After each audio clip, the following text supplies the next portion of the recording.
தமிழக சட்டமன்ற தேர்தலில் தமிழ்நாட்டு மக்கள் சிறப்பான ஆதரவுடன் தமிழக வெற்றிக் கழகம் தலைவர் விஜய் அவர்கள் 108 தொகுதிகளில் வெற்றி பெற்றுள்ளார். இதன் மூலம் விஜய் அவர்கள் முதலமைச்சராக நாளை பொறுப்பேற்க உள்ளாரு.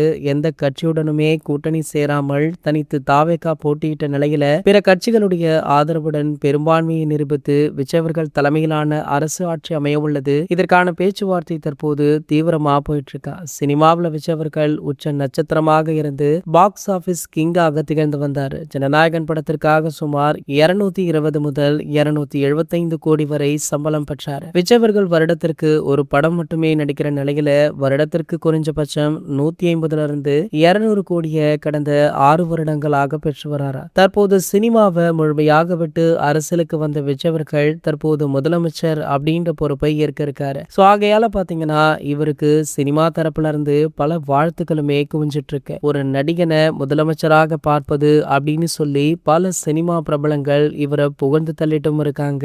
இவர் அரசியல் கட்சி ஆரம்பித்ததுல இருந்தே தற்போது வரைக்கும் பல சினிமா பிரபலங்கள் சப்போர்ட் பண்ணிட்டும் இருக்காங்க. இந்த நிலையில பாத்தீங்கன்னா கோலிவுட்டுடைய சூப்பர் ஸ்டார் அப்படின்னு அழைக்கப்பட்ட ரஜினிகாந்த் அவர்கள் தாவேகா தலைவரான தளபதி விஜய் அவர்களை சற்று முன்னர் நேர்ல சந்தித்து அவருக்கு வாழ்த்துக்களை தெரிவிச்சிருக்காரா. தலைவர் விஜய் அவர்கள் மட்டுமல்ல அவருடைய நெருங்கிய நண்பரான திமுக ஸ்டாலின் அவர்களை சந்தித்து அவரிடம் வருத்தத்தையுமே தெரிவிச்சிருக்காரு. இந்த தகவல் தற்போது வெளியாகி வைரலுமே ஆகிட்டு இருக்கு. இது போன்ற செய்திகளை பத்தி நீங்க உடனே தெரிஞ்சுக்க நம்மளுடைய சேனலை மறக்காம சப்ஸ்கிரைப் பண்ணிக்கோங்க.